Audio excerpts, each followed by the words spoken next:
नमस्कार दर्शक बंधु आपण समस्त को पुणी थे मो चैनल को स्वागत करुच्ची। आशा करुच्ची आपण माने निश्चित भलरे थिबे। दर्शक बंधु आज जो विषय वस्तुटी नहीं आसी चंदन गछ। एही चंदन गछर चेर पिंधिबा द्वारा धन प्राप्ति हुए। एथिरे केते दूर सत अछि एवं सतरे कोन एही चंदन गछर चेर पिंधिबा द्वारा आमे धन प्राप्ति करंती।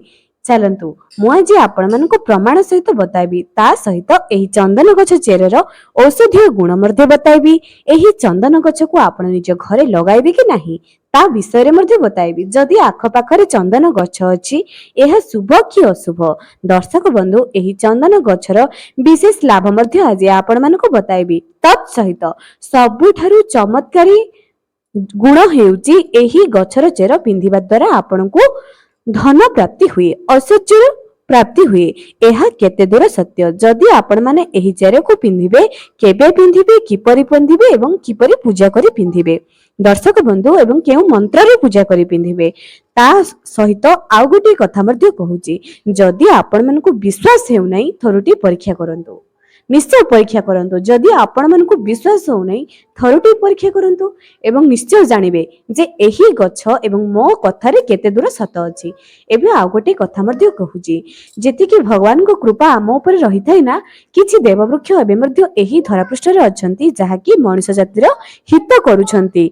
दर्शक बंधु जदि आपण स्थिर लक्ष्मी रे वास चाहुचंती तेबे एही परि किछि गछ को आपण निज घरे लगाई पूजा मध्ये करंतु। जहा कि बेल गछ, अळा गछ, कदली वृक्ष आउ तुलसी वृक्ष एवं ओस्तो गछ जहा कि आपण तो निज घरे लगाई परिबे नाही। जदि घर आख पाखरे केउठारे अछि आपण को जाई पूजा करंतु।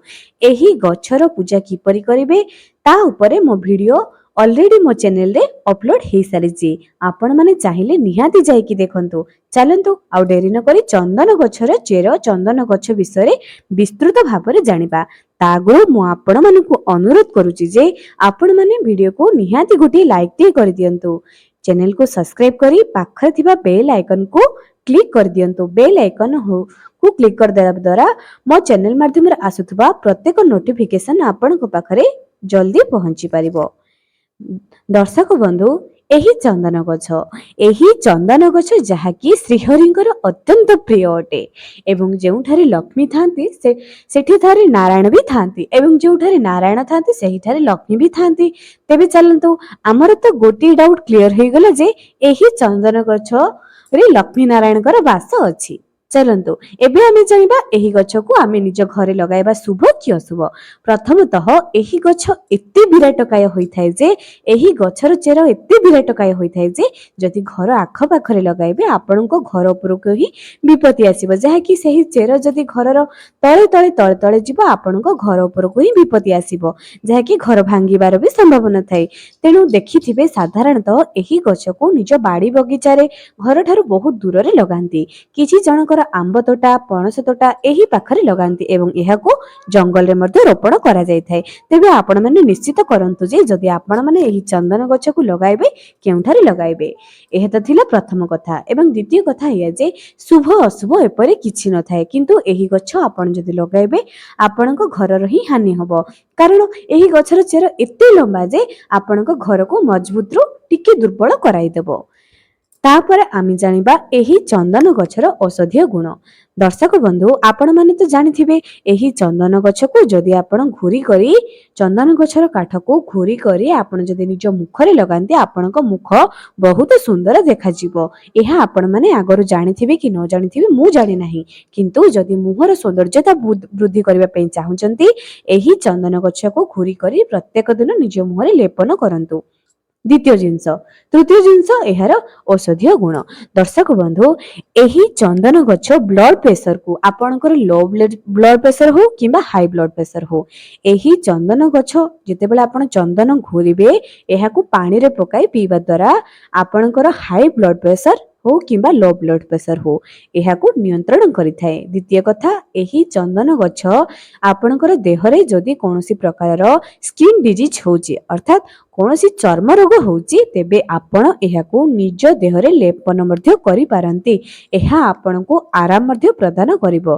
जदि आपणकर स्किन डिजीज बारंबार होची निज देहरे थरुटी चंदन रो लेप लगाइकी देखंतु। टिके बारंबार करिबा द्वारा आपण निश्चय टिके आश्वस्ति पाई परिबे।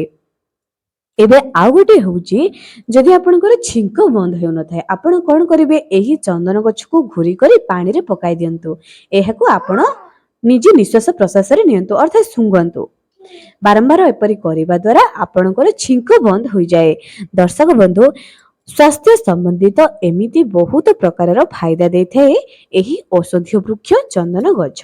एवं आ गोटे कथा मध्ये कहूची एही चंदन गछ जेहेतु श्रीहरिकर बहुत प्रिय अटे आपण माने निश्चय एहाकू प्रत्येक दिन घुरी करी दियंतु। एवं एही चंदन गछर घुरी करी जदि आपण तिलक लगांती आपण मने रखंतु जो माने चंदन रे तिलक लगांती तांको घरे लक्ष्मी प्राप्ति हुए से ऐश्वर्य प्राप्ति करंती। एतिकी तो मु आपण मानको ग्यारंटी दे परिबी। एबे सबुठारु विराट एवं सबुठारु आश्चर्य करिबा परी घटना एया अटे जे एही चंदन गछर चेर सतरे हमको धनवान करदेबो। हाँ आज्ञा विश्वास तो करंतु थरटे जदि विश्वास हेउ नाही थरटे एहाकू परीक्षा करिके देखंतु। एबे आपण एहाकू केउ दिन धारण करिवे। एही चंदन गछर चेरको आपण रविवार दिन नेकी अगरु नेकी आसीथिबे एहाकू रविवार दिन आपण धारण करिवे। हाँ आज्ञा एही गछर चेरको आपण रविवार दिन धारण करिवे। एही गछर चेरको आपण धारण करिबा द्वारा आपणकर लक्ष्मी नारायणकर कृपा आपणक ऊपर रहिबो एवं जहा ऊपर वासुदेवंकर कृपा रहिबो तांकर तो केबे मध्य बृहस्पति ग्रह खराब हेबो नाही। सेमानकर बृहस्पति मजबूत हेबो जा द्वारा कि धन जनित समस्या रो से धीरे धीरे दूरे रहिबे। सेमानकर धन जनित समस्या शेष होई जिवो एवं सेमाने निश्चय आर्थिक क्षेत्र रे उन्नति हेबे। तेनु प्रथमे कोन करंतु जो मानकर चाकरी जनित समस्या एवं जो मानकर लागुची जे गुरु बृहस्पति आपणकर मजबूत नाहंती चाकरी समस्या रहउची घरे आर्थिक अनटन रहउची जेते चेष्टा कले मध्य आपण मानकर उन्नति हेउ नाही तेबे आपण मानक पई एही टिप्स टी आपण करण करंतु चंदन गछर चेर को नेकी आसंतु। एही चंदन गछर चेर को जेते बेले आपण नेई करी आसीबे आपणक घरर समस्त सदस्य मानकु कहंतु एहाकू पिंधिबा पई समस्त पिंधंतु उन्नति हबो किछि खराब प्रभाव पड़िबो नाही। एही चंदन गछर चेरको आपण काटि दियंतु। एहाकू गंगा जल रे रविवार दिन सकाळ सकाळ आपण पिंधिबे। ब्रह्म मुहूर्तर पिंधिले अत्यंत शुभ अटे किंतु एहाकू पिंधिबा आगरु आपण किछि भी खाद्य ग्रहण करिवे नाही। एही चंदन गछर चेरको आपण गंगा जल रे धोई दियंतु। जदि आपणक पाखरे गाय क्षीर उपलब्ध एहाकू धोई दियंतु। एबे आपण केउ मंत्र उच्चारण करिवे मने रखंतु जेमिति कि मोर इष्ट हेउचंती महादेव तो मु एहाकू धारण करिबा समय रे ओम नमः शिवाय मंत्र जप करिथिले। एबे आपण निश्चित करंतु जे आपणकर केउ देवता प्रिय अटंती कि आपणकर इष्ट तांको नाम को जप करंतु 21 थर। क्षीर हो किंबा गंगा जल रे एहाकू धोई दियंतु। टिके हळदिया पुष्प किंबा धळा पुष्प दे दियंतु। धूपकाठी दीप दे दियंतु एवं एहाकू निजर बाम हातरे रंग सूतारे धारण करंतु। निजर डाहाण हातरे भूल हे गला डाहाण हातरे पुरुष हुंतु किंबा नारी हुंतु डाहाण हातरे एही चेरको रंग सूतारे गुड़ाई करी धारण करंतु निजर इष्टंक नाम नै करी। रविवार दिन सकाळु एहा रविवार दिन जदि आपण मानकर एही चेरटी आपण पिंधिचंती हठात खसी जायछि आपण एहाकू साइतिकी रखंतु। पुणी कोन करिवे पुणी जितेबेले रविवार आसीबो नुआ करी एक रंग सूता धारण करिवे जेपरी आपनकू पूर्वरे कहिछि कि रविवार दिन सकाळु खाली पेटरे ब्रह्म मुहूर्तरु आपण निज इष्टंक नाम स्मरण करी गाय क्षीर किंबा गंगा जल रे धोई देबे टिके फूल दे धूप दीप दे पिंधिबे। पिंधिबा समय रे आपण कोन कहिबे आपण निजर इष्टंक नाम देबे कहिबे मोर ग्रह जनित समस्या मोर समस्त घरु वास्तु दोष दूर करंतु आर्थिक समस्या रे पीड़ित रहउछि उन्नति करि पारु नाही तेनु करी मोर सर्वरिष्ट शांति करी सर्व क्षेत्र रे उन्नति करंतु।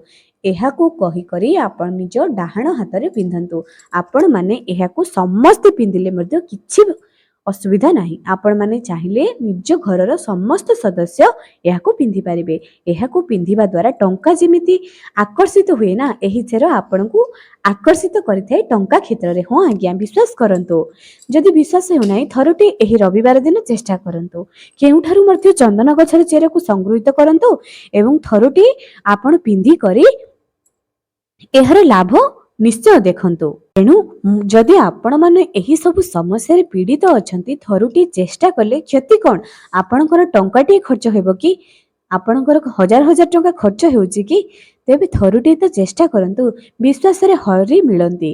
तेणु विश्वास रे सहित एहाको धारण करंतु। देखिबे आपण किपरि धन को आकर्षित करिवे। आपण को किपरि मां लक्ष्मीकर कृपा आपण माने पाइबे। एही गछ एते चमत्कारी फायदा जहाँकि मु निजे अंगे लिभेइछि। आपण मध्य एहाको धारण करंतु एवं आपण मध्य आर्थिक समस्या जदि पीड़ित अछंती निश्चय दूर रुहंतु। दर्शक बंधु आपण मानकर पाई सदा सर्वदा साहाय्यकारी वीडियो जहाँकि आपणको दैनन्दिन जीवन रे लाभप्रद हबो सेही संपर्कित वीडियो मु आपण मानक पई प्रत्येक दिन नै आसुची। तेणु सदा सर्वदा सकाळ 8:50 रे मो चैनल रे आपण माने वीडियो देखि परिबे।